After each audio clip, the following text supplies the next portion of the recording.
प्रेम से बोले कृष्ण कन्हैया लाल की जय हो। श्रीमद् भागवत महापुराण की जय हो। व्यास जी महाराज की जय हो। सुखदेव महाराज की जय हो। श्रीमद् भागवत महापुराण के अंतर्गत जैसा कि मैं पूर्व में निवेदन कर चुका हूँ कि श्रीमद् भागवत महापुराण में 12 स्कंध यानी 12 अध्याय 12 स्कंध और उन स्कंदों में भी छोटे छोटे अध्याय, इस तरह से कुल 335 अध्याय और 18,000 श्लोकों की दिव्य संहिता है। तो कहा नियम यह होता है कि जब कोई भी कथा प्रारंभ करते हैं, कोई भी कार्य प्रारंभ करते हैं, तो भगवान का नाम लेते हैं, मंगलाचरण करते हैं। किसी भी ग्रंथ की जब रचना हुई तो उस ग्रंथ के रचनाकार ने पहले भगवान के नाम का स्मरण किया, चाहे वो मानस की रचना हो, चाहे वाल्मीकि की चाहे जिन ग्रंथों की रचना हो। लेकिन भागवत ऐसा विचित्र ग्रंथ है जिसमें किसी देवता का नाम ही नहीं लिया गया। आप रामचरितमानस पढ़ेंगे तो बाबा ने पूरा वंदना करने का एक बाग लगा दिया है। खलों की वंदना, निश्चरों की वंदना, यहाँ तक कि बंदव कीनर रज नीचर प्रेत पितर गंधर्व, सबका प्रेत पितर सबको, किसी को छोड़ा नहीं, खलों तक की वंदना किया। लेकिन एक ऐसा विचित्र ग्रंथ श्रीमद् भागवत महापुराण है जिसमें किसी देवता की वंदना नहीं की गई। नियम यह होता है कि कोई ग्रंथ हो तो उसमें 3 बार मंगलाचरण किया जाए। मंगल आचरण, मंगल यानी मंगल नामों का जप। मंगल कौन सा नाम है? भगवान का नाम ही तो मंगल नाम है। तो 3 बार मंगलाचरण करने का विधान है। एक बार तो ग्रंथ के प्रारंभ में, एक बार ग्रंथ के मध्य में, और एक बार जब ग्रंथ का समापन विराम होने लगे तो। उसी तरह से हमारे आपके भी जीवन में 3 बार मंगलाचरण करने का विधान है। 3 बार ईश्वर के नामों का जप करना चाहिए। एक बार तो सबसे पहले सुबह उठे तो भगवान के नामों का जप करना चाहिए। दूसरी बार मध्याह्न के समय भगवान के नामों का जप करना चाहिए। तीसरी बार रात के सोते समय भगवान के नामों का जप करके तब सोना चाहिए। कहा तो मंगलाचरण का विधान हमारे जीवन में भी है, शास्त्रों में भी है। लेकिन यहाँ व्यास जी ने कोई मंगलाचरण नहीं किया, किसी का नाम नहीं लिया, किसी देवता का। पहले श्लोक में लिखा जन्माद्यस्य यतो अन्वयादितरतः सचार्थे सभिज्ञः स्वराट् तेने ब्रह्म हृदयादि कवये मुह्यन्ति सूरयः तेजो वारिमृदा यथा विनिमयो यत्र त्रिसर्गो मृषा धाम्ना स्वेद सदा निरस्तकुहकं सत्यम परम धीमहि। व्यास जी कहते हैं कि सत्यम परम धीमहि, जो सत्य है मैं उसको प्रणाम करता हूं। यानी भागवत में यहां बताया गया है कि सत्य ही सबसे बड़ा देवता है। सत्यम परम धीमहि, जो सत्य स्वरूप परमात्मा है मैं उसकी वंदना करता हूं। और सत्य कौन है उसे भागवत में वर्णित किया गया है। भागवत के 10वें स्कंद के 2 अध्याय के 26वें श्लोक में वर्णित किया गया है कि संसार में सत्य कौन है। व्यास जी कहते हैं मैं जो सत्य है उसकी वंदना करता हूँ, उसके शरण में जाता हूँ। अब ये प्रश्न उठता है कि संसार में, ब्रह्मांड में, सृष्टि में सत्य कौन है।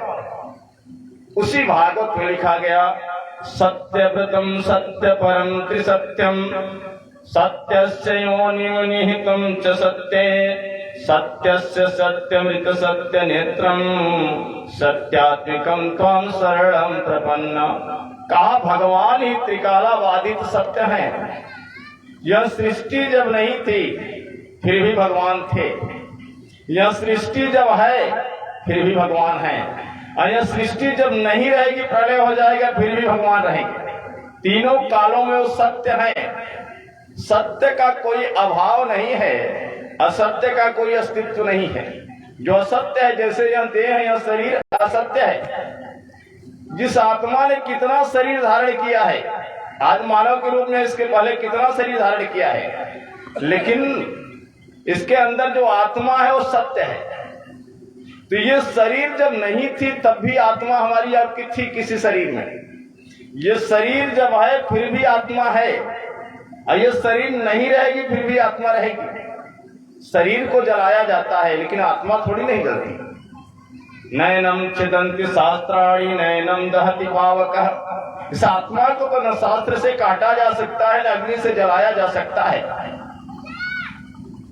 तो व्यास जी कहते हैं कि ये जो आत्मा में परमात्मा निवास करता है, मैं उस परमात्मा के शरण में जा रहा हूं, मैं उसकी वंदना करता हूं। वह परमात्मा कैसा है? जन्माद्यस्य यतयोऽन्वयादितरतः, जो जन्म मृत्यु से परे है, जिसका न जन्म होता है न मृत्यु होता है। सार्थे सभिज्ञ स्वराट, और अपने प्रकाश से ही प्रकाशित होता है, उसको किसी के प्रकाश की जरूरत नहीं है। उसका जहां प्रकाश है वहां सूर्य चंद्रमा का प्रकाश नहीं पहुंच पाता। उपनिषद में लिखा गया, न तत्र सूर्यो भाति न चंद्र तारकम नेमा विद्युतो कुतोऽयमग्निः तमेव भान्ति मन भाति सर्वम तस्य भाषा सर्वमिदं विभाति। का वहां पर सूर्य का प्रकाश भी नहीं पहुंच पाता जहां परमात्मा का प्रकाश होता है। परमात्मा के प्रकाश से ही सूर्य भी प्रकाशित होता है, परमात्मा के प्रकाश से ही चंद्रमा में शीतलता है। तो कहा स्वराट ऐसा परमात्मा है। और तेने ब्रह्म हृदयाय आदि कवये मोहयन्ति यस्सूरयः।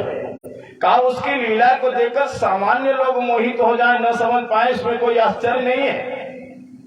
ब्रह्मा जिन्होंने सृष्टि की रचना किया है, ब्रह्मा भी मोहित हो जाते हैं, उनकी माया को नहीं समझ पाते।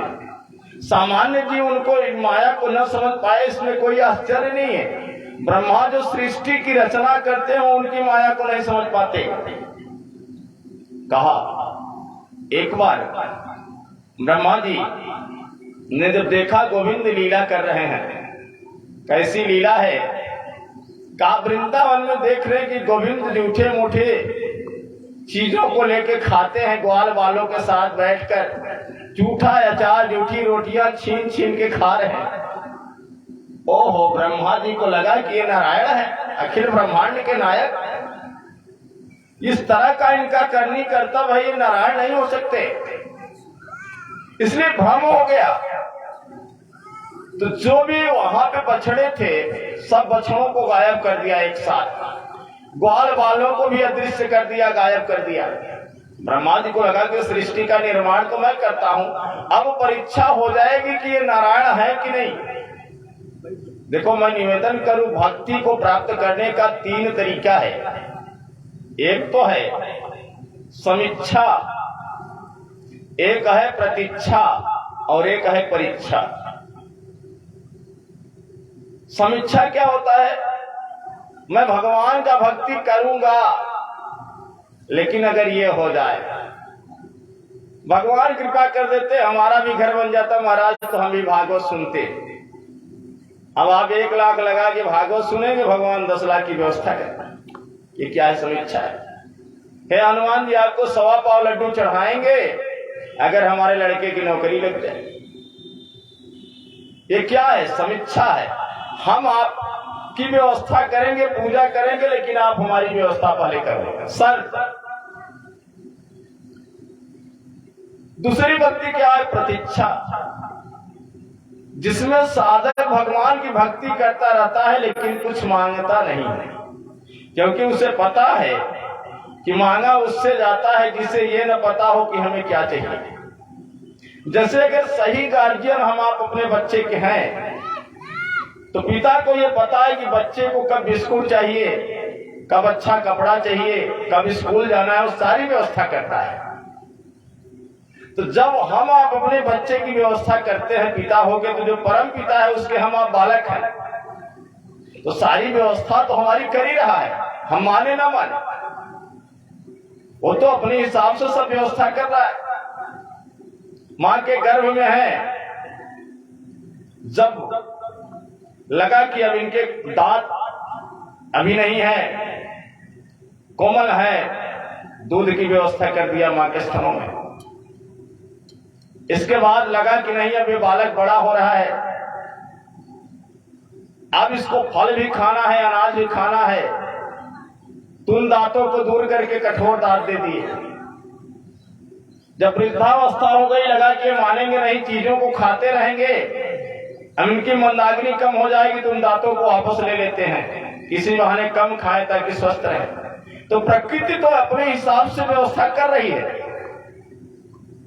सब कुछ हमें अर्पित की है, दे रही है, और जो प्रकृति ने दे दिया उसके वरेद में हम कुछ भी नहीं कर सकते। प्रकृति जो प्रदत्त है, प्रकृति ने जो हमें आपको चीजें प्रदान कर दी, प्रकृति के द्वारा, भगवान के द्वारा जो दांत मिल गया, वो दांत आप कितना भी पैसा लगा दे, लाख 2 लाख, लेकिन डॉक्टर के द्वारा वो दांत पैसा नहीं मिल सकता। कितनी व्यवस्था कर ले, लेकिन भगवान ने जो दिया है उसके वरेज में आप नहीं कर सकते। लोगों के बाल सफेद हो जाते हैं, डाई करना शुरू कर देते हैं, लेकिन जो बाल काले भगवान ने दिए थे क्या हो पाते हैं? 10 दिन बाद फिर एक तो सफेद सफेद मूस के चूहे के दांत की तरह निकलने लगते हैं। नहीं कर सकते, चाह कर भी। एक बाल अगर उसने सफेद कर दिया तो चाह कर भी आप उसे काला नहीं कर सकते। अर्थात सारी व्यवस्था उसकी है, सब कुछ वो दे रहा है किसी न किसी रूप में, माने ना माने अलग बात। एक उल्लू ने कहा कि सूर्य उगते नहीं है, क्योंकि वो देख नहीं पाता था, और रात में देखता है, दिन में देखता नहीं है। तो परमात्मा तो सब कुछ हमें आपको दे रहा है, दृष्टि न खुल पाए न माने बात अलग है, लेकिन दे तो रहा है। तो कहा कि ब्रह्मा जी को लगा कि सृष्टि का निर्माण तो मैंने किया है, मैं इनकी परीक्षा लेता हूं। तो सारे ग्वाल बाल बच्चों को गायब कर दिया। भगवान कृष्ण ने तुरंत एक नई सृष्टि किया, तुरंत उतने ग्वाल बाल बना दिए, उतना बछड़े बना दिए, उतना लाठी डंडे सब निर्मित कर दिए, और 1 वर्ष तक ये क्रम चला। ब्रह्मा जी सोचते रह गए, आश्चर्य पड़ गए, किसी को ये बात पता नहीं, यहां तक कि मुहंत या सूर्य बलराम जी को भी ये बात पता नहीं चली कि गोविंद ने नई सृष्टि का निर्माण कर दिया है। कहा ब्रह्मा यार, बलराम जैसे जिनकी माया से मोहित हो जाते हैं, सामान्य जन की बात क्या है, उनकी माया बड़ी विचित्र है। तेजो वार मृदाम यथा विनिमय। कहा जल का स्वभाव है बहना, जल का स्वभाव है निरंतर बहना, लेकिन भगवान जब अपनी बांसुरी बजाते हैं तो जल रुक जाता है, अपने स्वभाव में परिवर्तन हो जाता है, क्योंकि ईश्वर की कृपा जब हो जाए तो विष भी अमृत हो जाता है, और उसकी कृपा न रहे तो अमृत भी विष हो जाता है। इसलिए बाबा ने इसी श्लोक को बड़े सुंदर शब्दों में रामचरितमानस में बताया। गरले सुधारी तू करही मिटाई, गोपद सिंधु नल शीतलाई। गरले सुधारी तू करही मिटाई, गोपद सिंधु अटल शीतलाई। गरले सुधारी करही मिटाई, गोपद सिंधु नल शीतलाई। गरल सुधारी करही मिटाई, गोपद सिंधु नल शीतलाई। होती है तो गरल सुधा, गरल माने होता है विष, वह अमृत बन जाता है। गरल सुधा रिपु करहि मिताई, और जो शत्रु होता है वो मित्र हो जाता है। गोपद सिंधु अनल शीतलाई, का कितना बड़ा समुद्र हो लेकिन गोपद, गो माने गाय का पद खूर के समान हो जाता है, इतना छोटा हो जाता है। और अग्नि में कितनी दाहकता हो लेकिन शीतलता आ जाती है। मीरा को विष दिया गया लेकिन अमृत बन गया, मीरा अमर हो गई। तो कहा जब गोविंद की कृपा हो तो जो चीजें आपके विपरीत रहती हैं वो आपके पक्ष में होने लगती हैं, यही उसकी कृपा का परिणाम है। तेजो वारि मृदा यथा विनिमयो, कहा जल का स्वभाव है निरंतर बहना, लेकिन जब भगवान बांसुरी बजाते हैं तो यमुना का जल ठहर जाता है, रुक जाता है। और वारि मृदाम यथा विनिमयो, जब भगवान बांसुरी बजाते हैं तो जो गिरिराज पर्वत है वो पिघलने लगते हैं, उनका जो कठोरता का स्वभाव है वो द्रवित होने लगता है। कहा भगवान की जब कृपा हो जिसपे होती है तो बड़े बड़े क्रूर लोग धार्मिक बन जाते हैं, सब कुछ छोड़कर भगवान के भक्त बन जाते हैं जब उसकी कृपा हो जाए तो।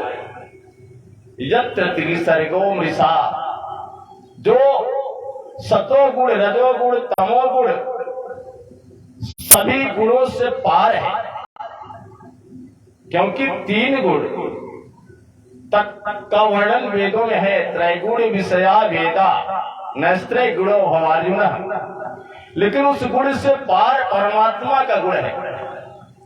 इसलिए कहा 3 रूप है भगवान के। यत्र त्रिसर्गो मृषा, एक परमात्मा कैसा है का, एक होता है सगुण साकार, एक होता है निर्गुण साकार, और एक निर्गुण सगुण साकार। कहा निर्गुण साकार क्या है, जैसे जो जल है उससे करंट प्राप्त होता है, लेकिन हमारे आपके यहाँ जो जल रहता है उससे आपको करंट की प्रतीति नहीं होती। लेकिन आप सुनते होंगे कि इस महासागर से यहां से जो है करंट प्रस्तुत किया जा रहा है, प्रकट किया जा रहा है, वहां से लाइट आ रही है। यानी जल में करंट है लेकिन वो दिख नहीं रहा है।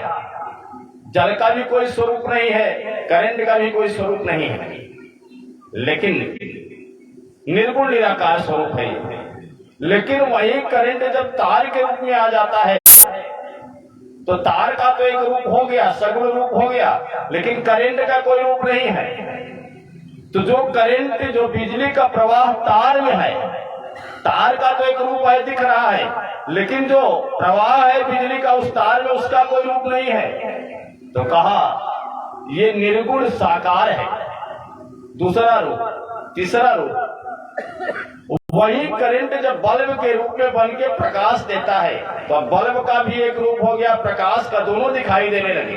बल्ब भी दिखाई दे रहा है, प्रकाश भी दिखाई दे रहा है। तो कहा वह क्या हो गया कि सगुण साकार हो गया। ज्ञानियों के लिए परमात्मा निर्गुण निराकार है, कर्म योगियों के लिए निर्गुण साकार है, और भक्तों के लिए सगुण साकार है। तीनों की 3 श्रेणियां। तो कहा यत्र त्रिसर्गो मृषा, उसकी 3 श्रेणियां हैं, 3 श्रेणी में परमात्मा है। ज्ञानी अपनी दृष्टि से देखता है। ज्ञानी की कसौटी क्या है, जो ज्ञानी होगा, जो निर्गुण को मानता है, ज्ञानी के अंदर कोई भेद नहीं होता। लोग कहते कि बहुत बड़े ज्ञानी हैं, जो ज्ञानी होगा उसकी कसौटी है, उसकी परीक्षा, उसके अंदर कोई भेद नहीं रह जाता, सब भेद मिट जाता है। निज प्रभु मैं देख कहीं जगत के हिंसन कर ही विरोध, हर जीव में शिव को मानने लगता है, वह ज्ञानी है। हर जगह परमात्मा, एक ऐसे संत है जो ज्ञानी है, हर जगह भगवान को देखते हैं। शिव जी के भक्त हैं, वृक्ष में, पशु में, पत्ते में, छोटे बच्चों में भगवान शिव को देखते हैं। और जहां भी कोई छोटा बालक दिखाई दे तो उसे तुरंत प्रणाम करें, हे भगवान शिव आपका यह स्वरूप। कोई वृक्ष दिखाई दे तो तुरंत प्रणाम करें, हे भगवान शिव आपका यह स्वरूप। कोई कुत्ता दिखाई देते तो तुरंत उसे प्रणाम करते, भगवान आपका यह स्वरूप, क्योंकि वह यह मानते थे कि हर जीव में शिव है। कहा ज्ञानी वही है जो हर जीव में परमात्मा को देखने लगे, जिसके अंदर ये कला आ गई और ज्ञानी हो गया। कहा एक दिन हुआ क्या, जब वो किसी कुत्ते को देखते प्रणाम करते, हे भगवान महादेव आपको प्रणाम है, तो जो संत लोग उनके साथ रहते बड़ा उनका मजाक लेते, हंसी लेते, कहे देखो ये पागल हो गए, ये कुत्ते भी इनको भगवान शिव दिखाई दे रहा, लेकिन वो तो परम ज्ञानी थे। अच्छा, जो परमहंस होगा, परमहंस और पागल में कोई ज्यादा अंतर नहीं होता है। जो परमहंस हो गया पागलों जैसा रहने लगता है, क्या पहने हैं, क्या खाए हैं, कहाँ सोए हैं, कोई मतलब नहीं है, जो मिल गया वही पा लिया, हर समय जब चलता रहता है शिवोहम का। तो कहा कि लोग कहते कि ये तो पागल है। कोई गधा सामने से जाता रहता तो उसे प्रणाम करते, हैं भगवान शिव आपको प्रणाम। लोग कहते हमें लग रहा है महाराज जी का को तार छोड़ रहा है। हाँ, भक्ति की ज्यादा बात करेंगे तो समाज में लोग कहेंगे कि लग रहा है डिस्टर्ब हो गए, काम नहीं कर रहा है। तो संत लोग बड़ा उनका मजाक बनाते। एक दिन आश्रम में आए, और जब आश्रम में आए तो हुआ क्या कि जैसे 4 रोटियां निकाला भोजन के लिए, वैसे काला सा कुत्ता आया, उससे प्रणाम किया। दर्जनों संत साथ में थे और जल गए लेने के लिए, तब तक कुत्ता 4 रोटी लेकर भागा। तो संत लोग लगे मजाक करने, कहे देखिए आपके भगवान शिव आपकी रोटी लेकर भागे। लेकिन वो तो कुत्ते में भी भगवान शिव को मानते थे कि भगवान शंकर है। जैसी दृष्टि वैसी सृष्टि, उनकी दृष्टि थी नहीं भगवान शिव है। अरे उन्होंने सोचा है, देखिए संत लोग तो मजाक कर रहे थे, लेकिन वो सोच रहे थे कि देखो भगवान शिव आए और सूखी रोटी लेके जा रहे हैं, और कुत्ता रोटी लेके भागा, उसके पीछे पीछे संत नामदेव भागते गए। कहा घी की एक कटोरी लिया साथ में, कहा भगवान शिव हे प्रभु आप सूखी रोटी मेरे हाथ से खाएंगे, कितना बड़ा अपराध होगा। नहीं भगवान सूखी रोटी मत खाइए। तो कुत्तों का स्वभाव होता है, कोई चीज लेके भागते हैं तो कुछ दूर पे जाकर रुकते हैं, पीछे देखते हैं कोई देख तो नहीं रहा है। तो जब कुत्ता कुछ दूर पे भागा, जाके रुका तो देखा ये पीछा किए, और फिर रोटी उठाया, फिर भागा। कहा ये आदमी तो हमसे भी ज्यादा स्पेशल वाला लग रहा है, पीछा नहीं छोड़ रहा है। फिर जाए कुछ दूर, फिर जो है जैसे रोटी रखे फिर ये पहुंच जाए, फिर भागे। कुत्ते को लगा कि हम ही छोड़ दें, ये आदमी तो हमसे भी बड़ा वो लग रहा है, 4 रोटी के लिए पीछे पीछे यहाँ चलाया। जैसे रोटी वहां रखा, वैसे संत नामदेव पहुंचे घी की कटोरी लेकर। हम उन रोटियों में घी लगे लगाने, कहा प्रभु सूखी रोटी मत खाइए। उस कुत्ते में से भगवान शिव प्रकट हुए, कहा वरदान मांगो मैं तुम्हें वरदान देने को तैयार हूं। कहा वो परमात्मा हर जगह है, हमारी दृष्टि हो कड़े कड़े में है, ऐसा कहीं नहीं है। इस पंडाल में भी है, जितना उस मंदिर में उतना इस पंडाल में, उतना इस घर में है। हमारी दृष्टि व्यापक हो। बाबा ने लिखा हरि व्यापक सर्वत्र समाना, हरि व्यापक सर्वत्र समाना, हरि व्यापक सर्वत्र समाना, हरि व्यापक सर्वत्र समाना।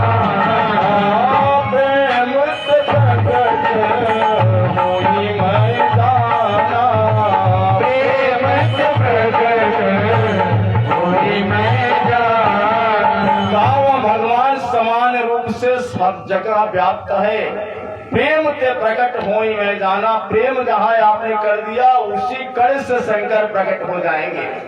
किसी न किसी रूप में तो हर जगह विराजमान रहते हैं। जहाँ भगवान की कथा होती है वहाँ हनुमान जी स्वयं आकर विराजमान हो जाते हैं। अब किस रूप में है, चींटी के रूप में आए हैं, किस रूप में आए हम आप नहीं देख पा रहे, लेकिन जहाँ भगवान की कथा होगी जरूर आके विराजमान हो जाएंगे और आकर सारी स्थितियों को देखते रहते हैं। कौन कथा अच्छे से सुन रहा है, कौन भगवान के कीर्तन में ताली बजा रहा है, कौन क्या कर रहा है।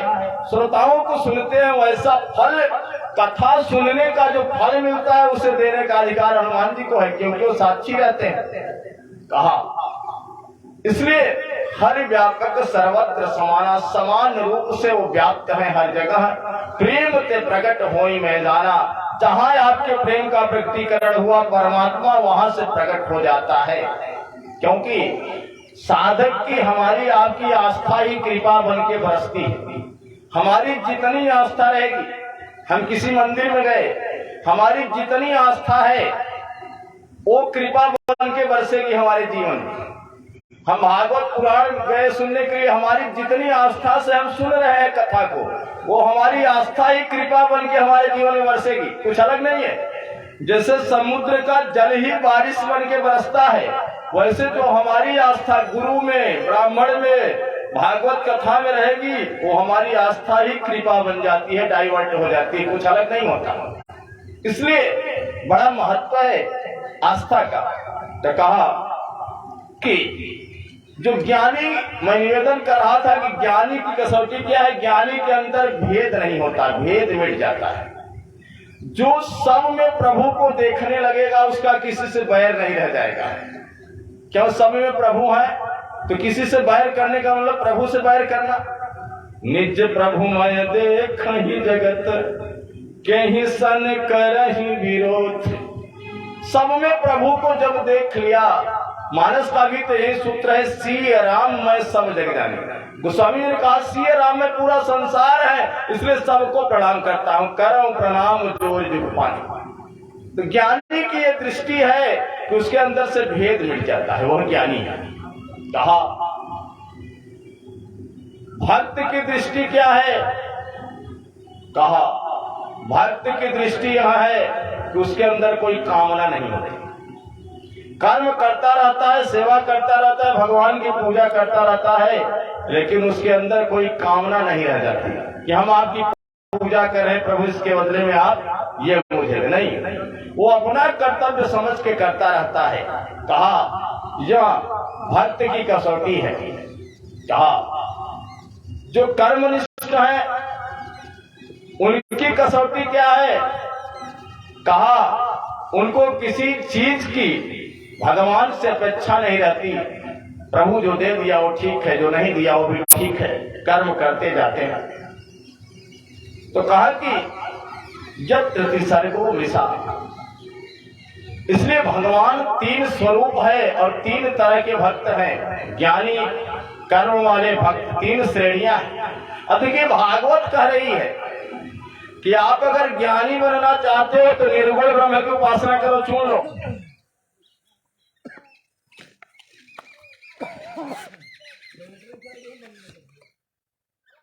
भैया बंद न करें।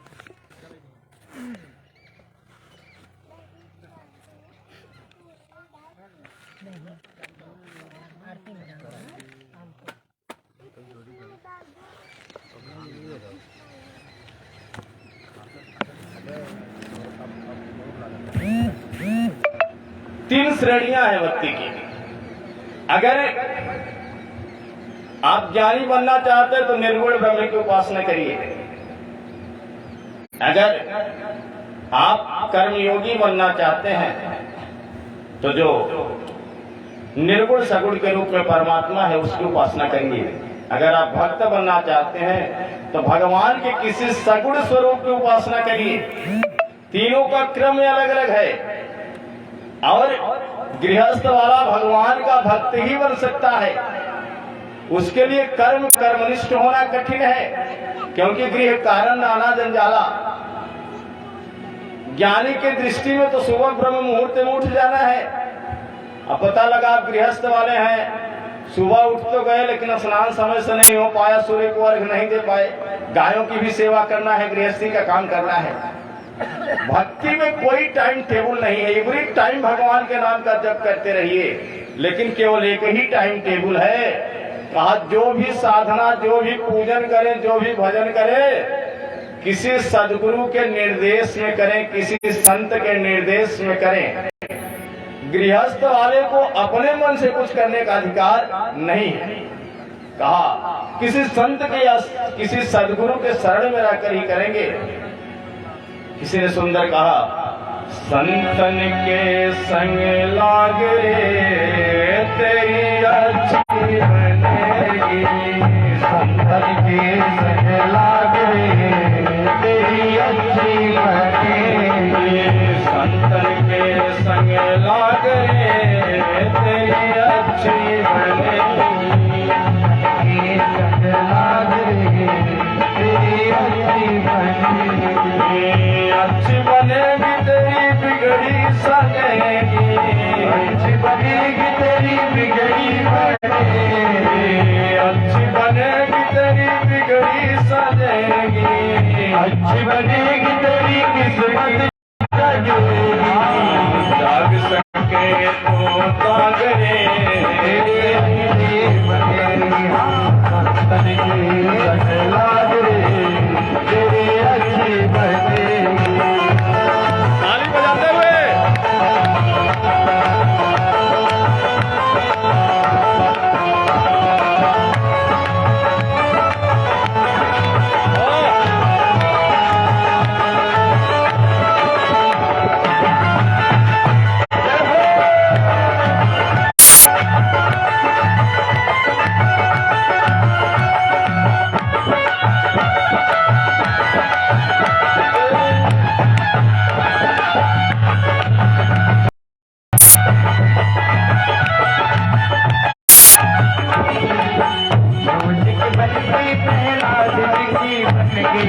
रोजी की बन गई प्रहलाद जी की बन गई, रोजी की प्रहलाद जी की बन गई, रोजी की बन गई प्रहलाद जी की बन गई, हरि के बन गई लाग रे रहो अच्छी बने, हरि के संग लाग रे तेरी अच्छी बने, तेरी अच्छी बनेगी, लाग रे तेरी अच्छी बनेगी।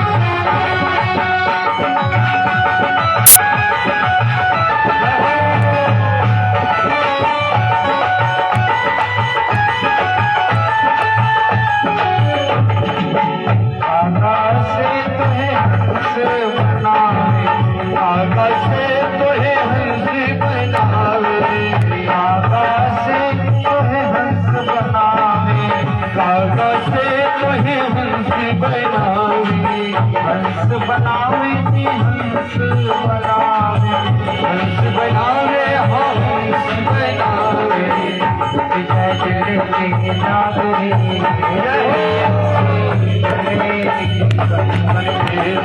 लागरे तेरी अच्छी बने, लागरे तेरी अच्छी बने, लागरे तेरी अच्छी बनेगी।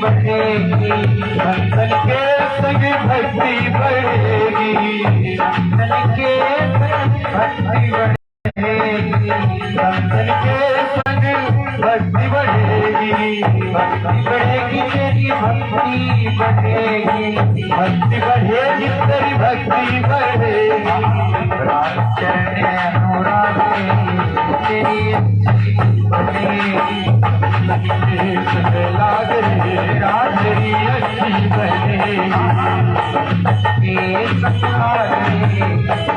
अच्छी बनेगी, बनके लाज रे तेरी अच्छी बनेगी, तेरी अच्छी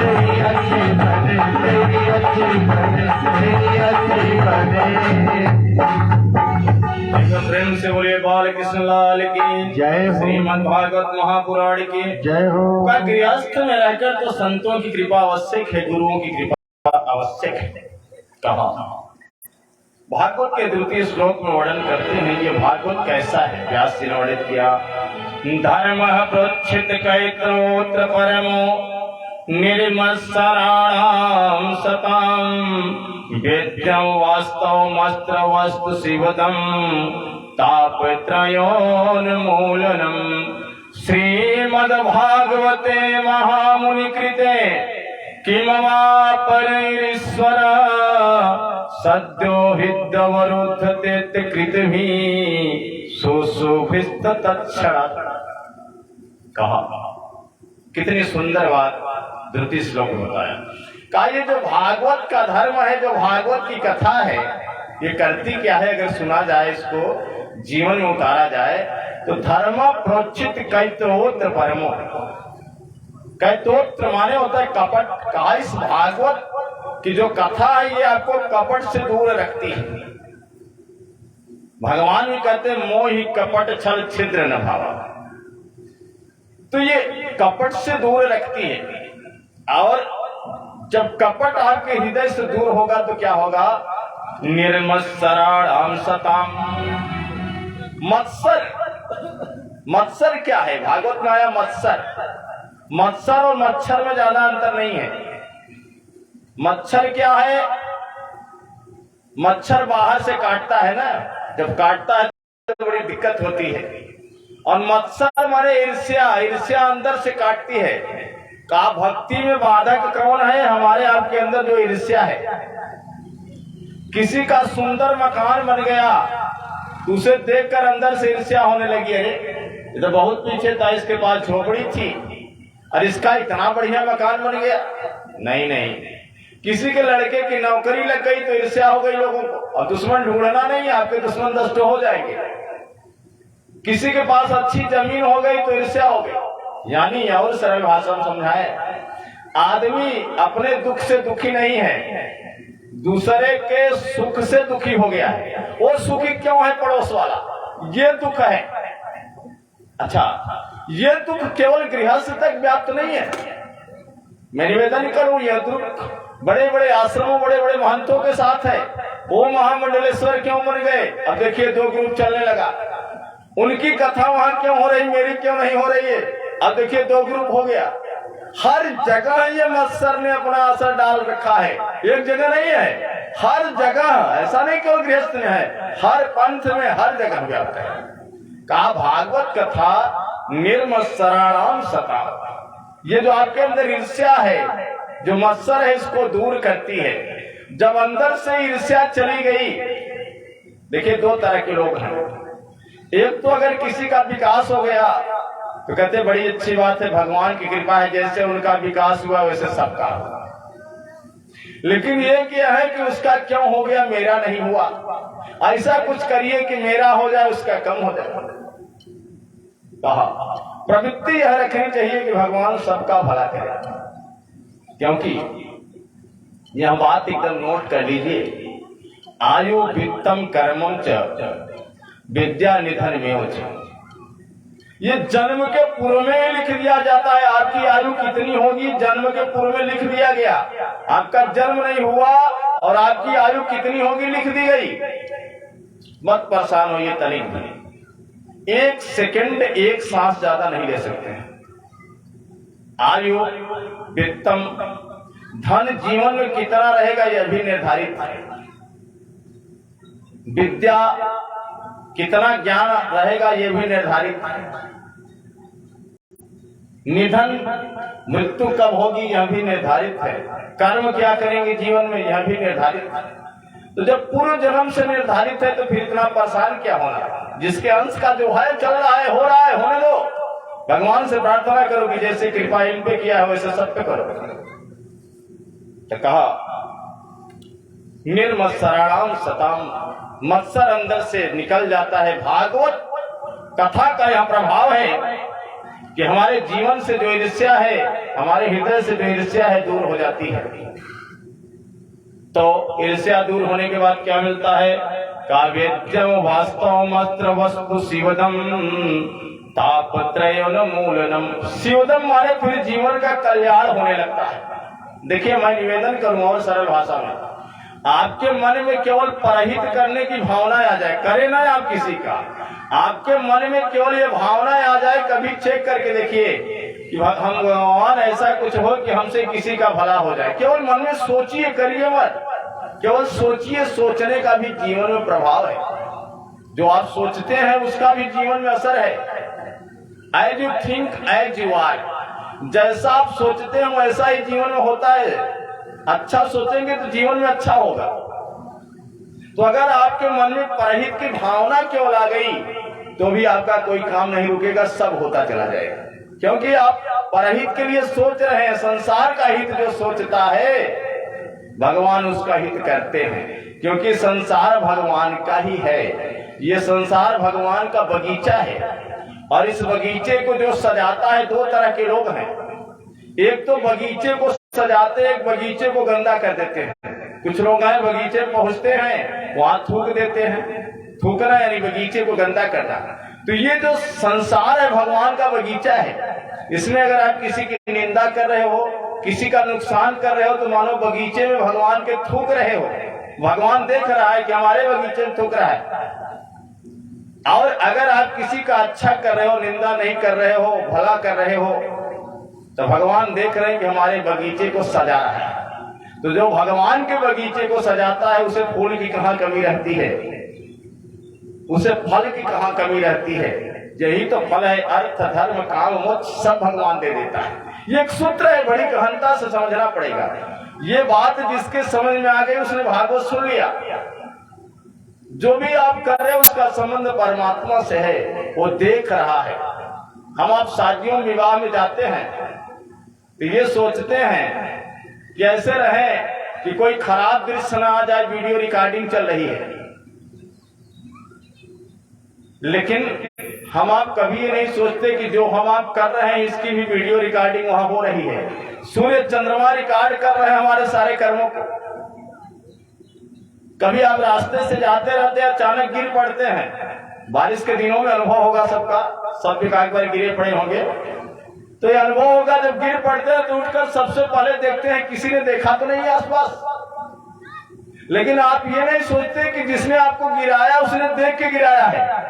जिसने गिराया परमात्मा तो देख रहा है और आप आसपास लोगों को देखते हैं। परमात्मा हंसता है कि देखो ये लोगों को डर रहा है, डरना मुझे चाहिए। ये लोग क्या करेंगे, तुम गिर जाओ चाहे उठ जाओ, क्या अर्थ पड़ता है। किसी बंद कमरे में आप कुछ करते हैं, सोचते हैं यहाँ तो कोई नहीं देख रहा है, यहाँ जुआ खेल रहे हैं, यहाँ ताश खेल रहे हैं। कहा वहां भी प्रकाश के रूप में परमात्मा के 14 ठो साक्षी हैं, दूत हैं। गरुड़ पुराण में ऐसा आया है। सूर्य चंद्रमा प्रकाश ये सब भगवान के साक्षी हैं, दूत हैं, जो हमारे कर्मों को रिकॉर्ड करते हैं। आप अंधेरे में भी कुछ करेंगे, अंधेरा भी भगवान का दूत है। ऐसा कोई जगह नहीं जहां आप कुछ करें रिकॉर्ड न हो। इसलिए कर्म सुधारिए। भागवत कहती है कि छोटा सा भी कर्म करिए तो सोचिए, कर्मणो ह्यपि बोधव्यम बोधव्यम च विकर्मणस्य अकर्मणस्य ह्यपि बोधव्यम गहना कर्मणो गति। कर्म की गति बड़ी गहन है और जो भी आपने किया, अगर अच्छा किया तो अच्छे का फल आपको कन्फर्म है, मिलेगा मिलेगा। अगर बुरा किया तो उसका भी फल है, आपको मिलेगा मिलेगा मिलेगा। इसको कोई रोक नहीं सकता, ब्रह्मांड की कोई ताकत नहीं रोक सकती। जीवन का यही एक सत्य है। इसलिए भागवत कहती है कि कर्म करने में सावधानी करो। प्रकृति का एक काम है, मैं निवेदन करूं, प्रकृति में जो आप अर्पित करते हैं, प्रकृति उसका 10 गुना आपको वापस करती है। और सरल भाषा में समझना, आप किसान हैं, सरसों बोते हैं, 1 दाना सरसों बोते हैं, प्रकृति आपको 10 दाना वापस करती है। 1 दाना गेहूं बोते हैं, 10 दाना वापस प्रकृति आपको करती है। वैसे ही अगर आपने किसी की निंदा किया समाज में तो 10 गुना निंदा आपको कहीं कहीं मिलेगी। किसी को आपने गाली दिया तो 10 गुना गाली आपको मिलेगी। यहाँ तक प्रकृति तो यह भी करती है कि अगर आप जो भोजन मिलता है उसे छोड़ते हैं, थोड़ा थोड़ा रोज भोजन छोड़ते हैं, तो होता क्या है कि एक दिन ऐसा आता है कि आप कितना भी संपन्न हो लेकिन उस दिन समय पे आपको भोजन नहीं मिलता है। कुछ ऐसा संयोग बन जाएगा, भोजन नसीब नहीं होगा। ये किस कारण हो रहा है? जिस अन्न का अपमान किया है, छोड़ दिया है, वो अन्न श्राप देता है। एक दिन ऐसा होता है, सब कुछ रहते हुए, पैसा रुपया रहते हुए भी आपको समय पे भोजन नहीं मिल पाएगा। ये अन्न का श्राप है, क्योंकि जिस अन्न को छोड़ते हैं वो अन्न सोचता है कि मैं भी साथ में भूना गया, काटा गया, पीसा गया और मैं इतना पातकी हूं कि मुझे स्वीकार नहीं किया गया। का वो अन्न श्राप देता है। इसलिए जो भी हम करते हैं उसका फल मिलता है, निश्चित मिलता है। अवश्यमेव भोक्तव्यम कृतम कर्म शुभाशुभम न भोक्तव्यम क्षीयते कर्म कल्पकोटि शतैरपि। किए हुए कर्मों का फल अवश्य भुगतना पड़ता है। अवश्यमेव भोक्तव्यम कृतम कर्म शुभाशुभम। शुभ और अशुभ जो कर्म करते हैं, जब तक उसका भोग नहीं भोगेंगे कर्म आपका पीछा नहीं छोड़ेगा। न भोक्तव्यम क्षीयते कर्म कल्प कोटि शतैरपि। करोड़ों वर्ष बीत जाए लेकिन कर्म आपके पीछे लगा रहेगा। इसलिए कर्म करने में सावधानी करनी चाहिए। जैसे आपने भागवत कथा यहां सुना और भागवत कथा आपने ध्यान से सुना, तो ये आपका शुभ कर्म आपके साथ लग गया, कई जन्म तक जाएगा, ये आपको कुछ न कुछ अच्छा फल देगा। लेकिन अगर इसी भागवत कथा को आप सुनते रहे और आपस में बात करते रहे, संसार की चर्चा करते रहे, तो ये क्या हुआ? ये विकर्म हो गया। उस कर्म को बेकार कर दिया। आए तो अच्छे कर्म में थे लेकिन बेकार कर दिया। वो उसी तरह हो गया जैसे मंदिर में कोई जाए, बैठे और बीड़ी पीने लगे, सुरती खाने लगे। तो गए तो अच्छी जगह लेकिन अपने खराब प्रवृत्तियों के कारण अपना और नुकसान कर लिया। कहा इसलिए कर्म करने में सावधानी। इसलिए मैं श्रोताओं से कहता हूं कि और कथाएं तो सुनिए जब सुनिए, लेकिन भागवत जब सुनिए, जितना देर सुनिए बड़ी सावधानी से। श्रोताओं की 3 श्रेणी। एक तो श्रोता होते हैं जो केवल मन और कान लगा के कथा को सुनते हैं, और एक सोता होते हैं जो जब तक कथा चलेगी सोते ही रहेंगे आंख बंद करके। और श्रोता, सोता, तीसरी श्रेणी सरवता। सरवता आपने देखा है, सुपारी को काटती है।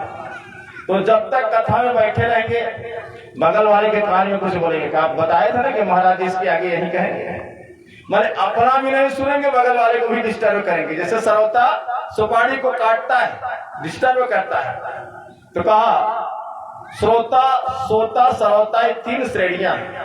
अगर इन 3 श्रेणियों में हमारी उत्तम श्रेणी पहली श्रेणी हो जाए तो जीवन में 1 घंटे की भी कथा उद्धार कर सकती है।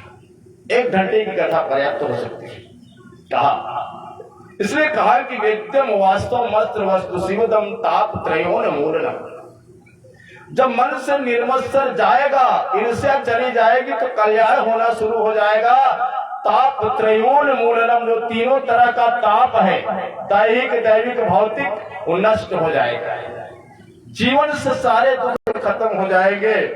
कहा श्रीमद् भागवते महामुनि कृते किम वा परैरीश्वर सद्यो हृदवरुद्धते कृतभि सुशोभिस्त तत्क्षणात्। कहा श्रीमद् भागवते, भागवत महापुराण ही पर्याप्त है। फिर किसी ईश्वर को ढूंढने की, किसी के पूजा करने की जरूरत है। किम वा परैरीश्वर है, फिर कहीं भटकने की जरूरत नहीं है, क्योंकि कहीं भी जाएंगे वही परमात्मा मिलेगा। और सरलता से समझाऊं, किसी भी नदी में आप जल छोड़ें, उस नदी का जल कहां जाएगा? समुद्र में जाएगा।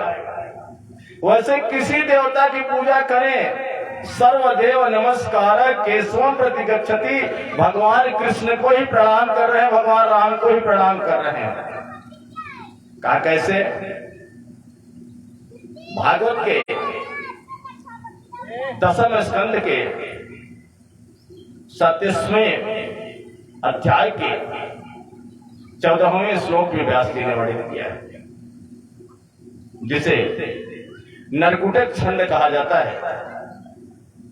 व्यास जी ने उसमें लिखा, जय जय जय जाम जीते दोष गृहीत गुणाम, त्वमसि यदात्मना समरोध समस्त भगः, अग जग दोक सामखिल सत्यवबोधक ते, क्वचिद जयात्मना चरतुनुचरे निगमः। कहा जय जय जाह्य जाम जित दोष गृहीत गुणा। कहा जय मात्र परमात्मा की होती है, जहां परमात्मा रहते हैं वहीं जय होती है। यत्र योगेश्वर कृष्णो यत्र पार्थो धनुर्धर, तत्र श्री विजयोर भूति ध्रुवा नीतिर्मतिर्मम। जहां भगवान की कृपा है, भगवान है, वहीं जय होता है। और कहा ये भगवान कैसे हैं? दोष गृहीत गुणाम। भगवान का एक स्वभाव है कि हमारे दोषों को भी गुण मान लेते हैं। हमारे अंदर जो दोष है, भक्त के अंदर कोई दोष भी हो तो उसे भगवान गुण मान लेते हैं, उसका गुण मानकर उसे क्षमा कर देते हैं, उसके अपराधों को। कहा इसलिए आप किसी की भी पूजा करेंगे कि वह परे ईश्वर, भागवत कहती है किसी अन्य ईश्वर की जरूरत नहीं है। बृहदुपलब्धं धन्यमशेषतया, यत् उदयास्तमयो मृकतेर्विदेवा विकृतात्, अतरिषयो दधुस्मै मनोवचनानुचरितम्, कथम यथा भूमि दत्तपदानि नृणाम। कहा क्यों पर ईश्वर, किसी ईश्वर की क्यों नहीं पूजा करना है? कहा क्यों? बृहद उपलब्ध धन्यवत शेषतया। कहा ये सृष्टि नहीं थी, उसके पहले भी भगवान ही थे, अखिल ब्रह्मांड के नायक है, फिर भी वही है। और जब नहीं रहेगी, जो शेष बचा रहेगा केवल भगवान रहेंगे। त्रिकालावादी सत्य है। इसलिए बृहद उपलब्ध धन्य शेषतया, यद उदयास्तमयो विकृतिर्विदिवा विकृतात्। कहा जैसे सूर्य जब अस्त होता है तो भी लाल रहता है, और जब उदित होता है तो भी लाल रहता है। कहा वैसे जब ये सृष्टि प्रारंभ होती है तो भी परमात्मा की ही लीला है, और जब अंत होता है तो भी परमात्मा है। हमारे आपके रूप में भी उसी परमात्मा का अंश है। ममय वंशो जीवलोके जीवभूत सनातन। जलचर थलचर नभचर उभयचर जो भी है सब में परमात्मा का अंश है। कहा किस तरह से? कथम यथा भूमि दत्त पदानि नृणाम। जैसे आप कहीं भी पैर रखें, इस सूत्र को बड़े ध्यान से समझना होगा। हालांकि मेरा प्रयास है कि मैं कितनी सरल भाषा में आपको समझाऊं कि बात समझ में आए। कथम यथा भूमि दत्त पदानि नृणाम। कहा आप कहीं भी पैर रखें, जैसे आपने अपने छत पर पैर रखा तो कहां रखा? पृथ्वी पे। छत कहां है? पृथ्वी पे है। कोई गाड़ी है उसमें आप बैठे हैं तो कहां बैठे हैं? पृथ्वी पर बैठे हैं। किसी कुर्सी पर आप बैठे हैं, पैर ऊपर भी किए हैं तो कुर्सी कहां है? पृथ्वी पे है। यानी जिस तरह आप कहीं भी बैठ लीजिए लेकिन बैठेंगे आप पृथ्वी पर, वैसे आप किसी का भी नाम जप लीजिए, किसी की भक्ति कर लीजिए, लेकिन शोभा धाम, सुषमा धाम, ममता धाम, कारुण्य धाम आप भगवान राम की ही और भगवान कृष्ण की ही भक्ति कर रहे हैं, ऐसा मानना चाहिए। क्योंकि सारे देवता उन्हीं में समाहित हैं, कोई उनसे अलग नहीं है, क्योंकि परम ब्रह्म है। और भाषा में, और सरल भाषा में आपको समझाएं, जैसे सोना है, अब सोने से कोई ऐसा भूषण बन जाएगा जो कान में पहना जाएगा, अब उसका नाम बदल जाएगा, स्थान बदल जाएगा, रूप भी बदल जाएगा। कोई ऐसी वस्तु बन जाएगी जो गले में पहनी जाएगी, तो अब स्थान बदल गया, उसका रूप बदल गया, नाम बदल गया। कोई ऐसी वस्तु सोने से बन जाएगी जो कि अंगूठी के रूप में रहेगी, उसका भी नाम बदल गया, स्थान बदल गया, स्वरूप बदल गया। लेकिन ध्यान देने वाली बात यह है कि सब में है सोना ही। ऐसे ही वह परम ब्रह्म कृष्ण कभी हनुमान के रूप में हो जाता है, कभी दुर्गा के रूप में हो जाता है, कभी कबीर के रूप में हो जाता है, किसी महापुरुष के रूप में हो जाता है, लेकिन है सब में वह कृष्ण ही, ऐसा मानना चाहिए। है सब में वह राम ही, ऐसा मानना चाहिए। इसलिए भागवत कहती है कि क्यों परे ईश्वर, क्या जरूरत है किसी और की उपासना करने की, गोविंद का नाम पर्याप्त है। जय जय राधा गिरधारी, गिरधारी श्याम बनवारी। जय राधा गिरधारी, गिरधारी श्याम बनवारी। जय जय राधा गिरधारी, गिरधारी श्याम बनवारी।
सरकार की, भागवत भगवान की। तो कहा कि वहाँ पर ईश्वर, किसी ईश्वर की जरूरत ही नहीं है। अखिल ब्रह्मांड के नायक तो स्वयं भागवत में विराजमान है। इसलिए जीव मात्र को अपने घर पर श्रीमद् भागवत महापुराण रखना चाहिए और प्रतिदिन 2 धूप जला के पूजन करना चाहिए। भागवत के 5 श्लोक पढ़ना चाहिए। आज जो हर घरों में ओझाई हो रही है भूत प्रेत की, उसका कारण क्या है? उसका कारण यही है, जो हमारा तेज था, जो सत्कर्म था, उसको हम भूल गए हैं। इसलिए पहले ब्राह्मणों के यहाँ या वैसे लोगों के यहाँ ओझाई नहीं होती थी भूतों की, आज हर घर में हो रही है। क्यों? ब्राह्मण अपने तेज से रहता था, संध्या करता था, वंदन करता था, भागवत पढ़ता था, भागवत की पोथी का पूजन करता था। आज पुस्तक की क्या हाल है, कोई भूल कर पढ़ने को तैयार नहीं है। अगर ब्राह्मण के बच्चों से पूछ लीजिए कि भागवत गीता में कितने श्लोक है, पता नहीं। पुराण की रचना किसने किया, पता नहीं। हमारा जो बेस है, जिसमें हमारे संस्कार है, वही नहीं पता है, तो तेज कहां से आएगा?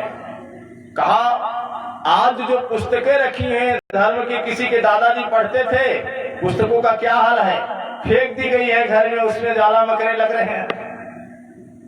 कहा कोई ध्यान नहीं दे रहा। इसीलिए तो जो पुस्तकें हैं वो फुटपाथ में बिक रही हैं और जूता शोरूम में बिक रहा है। जूते पे सबका ध्यान है, जो पैर में पहना जाता है 800 का है, 900 का है, लोगों को दिखाते देखो इतना महंगा खरीदा, बाटा का है, इसका है, उसका है। लेकिन कोई ये नहीं दिखाता कि देखो 1600 के भागवत महापुराण ले आया है गीता पेश की, देखो ये बड़ी अच्छी रामचरितमानस ले आया है, ये कोई नहीं दिखाता।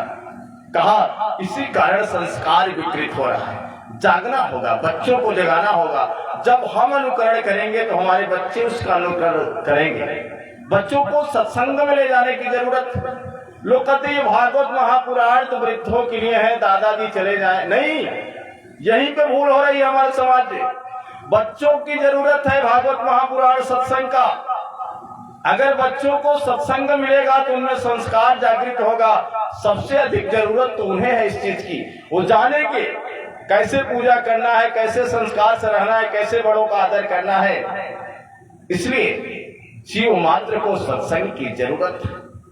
कल हमारे बच्चे जो विद्यार्थी होते थे क्या करते थे, भारत को एक विद्यार्थी विश्व गुरु बना देता था। कल का संस्कार शिक्षा प्रणाली ऐसी थी कि एक स्वामी विवेकानंद ने भारत को विश्व गुरु बना दिया। वह शिक्षा कैसी थी? आज की शिक्षा ने हजारों डॉक्टर इंजीनियर पैदा कर दिए, लेकिन एक भी विवेकानंद पैदा नहीं कर पाई। क्यों? हमारे यहाँ लॉर्ड मैकाले की शिक्षा पद्धति होगी। यह शिक्षा पद्धति किसी काम की नहीं। A+B का होल स्क्वायर क्या होता है, इससे क्या मतलब निकलेगा गृहस्थ में? यारे जब भागवत पढ़ेंगे तब तो समझ में आएगा गुरुओं को कैसे प्रणाम करना है, गुरु की कैसे सेवा करना है, कैसे आशीर्वाद लेना है।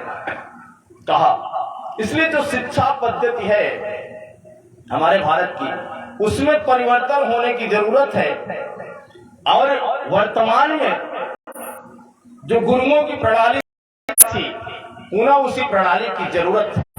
इसलिए जब बच्चों को भागवत में ले जाएंगे, भागवत कथा का श्रवण कराएंगे, सत्संग में ले जाएंगे, तो उनमें संस्कार जागृत होगा। आज स्थिति क्या है? कल ध्रुव जैसे बालकों की जितनी अंगुली माला पे चलती थी, जितना जब करते थे, उससे ज्यादा बच्चों की अंगुलियां मोबाइल पे चल रही है। छोटे छोटे बच्चों को देख रहे हैं आप, बिगाड़ने का क्या तरीका है, मोबाइल दे दिया। अच्छा, बच्चे भी बड़े चालाक कलयुगी हैं, कितना भी रोते रहे, बस मोबाइल पकड़ा दीजिए शांत हो जाएंगे। अब उनसे किसी से मतलब नहीं, केवल एक मोबाइल दे दीजिए किनारे हो जाएंगे। कहा लेकिन इसका दुष्प्रभाव है। जिन चीजों को देखेंगे मोबाइल में, सब शास्त्र की चीजें नहीं है, उनका बचपन बिगाड़ रहे हैं। और स्वास्थ्य की दृष्टि से उनके आंखों पे कितना दुष्प्रभाव पड़ता है। टीवी टेलीविजन तो ठीक है, दूर से देख रहे हैं, मोबाइल को एकदम पास करके ऐसे देख रहे हैं, तो आंख के रेटिना पर भी असर पड़ता है। आज जो 15 साल के बच्चों को चश्मा लग रहा है, उसका यही रीजन है। तो कहा इसलिए बच्चों को संस्कारित करने की जरूरत है। जरूर कहीं कथा में आप जाएं तो बच्चों को ले जाएं। जब सुनेंगे धीरे धीरे तो उनमें संस्कार जागृत होगा। हमने ये माना नहीं भागवत बच्चों के लिए थोड़ी नहीं है, तुम वहां जाके क्या करो, नहीं। भागवत सबके लिए आवश्यक है। 5 वर्ष का बालक ध्रुव भागवत में ही भगवान को प्राप्त करता है। 5 वर्ष के बालक है। कहा द्रौपदी से लेकर कुंती तक की कहानी, माताओं को कैसे रहना चाहिए बात भागवत में ही बताई जाए, पुरुषों को कैसे रहना, तो सबके आदर्श की संहिता है भागवत, इसलिए सबको सुननी चाहिए। कहा श्रीमद् भागवते महामुनि कृते किम वा परैरीश्वरः किसी अन्य ईश्वर की जरूरत क्या है, भगवान कृष्ण गोविंद स्वयं मिल जा रहे हैं। कहा सद्यो हृदवरुद्ध तीर्थ कृत भी सुशोभित चक्षणा। कहा है आपने मन में सोचा कि मुझे भागवत कथा सुनना है, गोविंद के नामों का जप करना है, ऐसा मन में सोचा कि परिणाम क्या कि सत्यो हृत वरुद्ध तीर्थ कृति भी सुशोभित दक्षिणा। भगवान उसी क्षण आपके हृदय में अवरुद्ध हो जाते हैं, बैठ जाते हैं, जा नहीं सकते, अवरुद्ध हो गए। कहा इसलिए यह भागवत कथा ऐसी है जो ईश्वर की प्राप्ति करा देती है। का वर्णन करते हैं ये भागवत कथा प्रारंभ कैसे हुई। निगम कल्पतरोर गलितम फलम। भागवत कथा क्या है? निगम कल्पतरोर, निगम कहते हैं वेदों को, कल्पतरोर गलितम फलम। कहा वेद रूपी जो वृक्ष है उसका ये गलित फल है। देखिए और सरल भाषा में समझाया, कोई वृक्ष आपको मिल जाए तो उस वृक्ष का फल ही आपको काम करेगा। वृक्ष का जड़ तना इससे कोई मतलब आपको संतुष्टि नहीं होगी। कहा वैसे जो वेद है वो एक वृक्ष है। ऋग्वेद, यजुर्वेद, सामवेद, अथर्ववेद एक वृक्ष है। तो बहुत वेद के मिलता है, बहुत श्रुतियां हैं, लेकिन आपके किसी काम की नहीं है। आप समझ नहीं पाएंगे, आप वेद पढ़ नहीं पाएंगे, क्योंकि वेदों के पढ़ने का बड़ा नियम है। आप वेद अध्ययन कर रहे हैं और अगर आकाश गरजने लगा तो वेद का अध्ययन बंद कर दिया जाएगा। जैसे यहाँ पर अगर वेद की कथा होती रहती और अचानक आकाश गरजने लगता, बादल गरजने लगता, तो वेद बंद कर दिया जाता। क्यों? अनाध्याय हो गया। जब बादल गरजने लगे, आकाश गरजने लगे, तो वेद का अध्ययन नहीं होता, नियम है। आप वेद का अध्ययन कर रहे हैं, अब गुरु और शिष्य, गुरु पढ़ा रहा है, शिष्य पढ़ रहा है, बीच से अगर कोई गुजर गया गुरु शिष्य के बीच से, तो वेद की पुस्तक बंद कर दी जाएगी, अनाध्याय हो गया।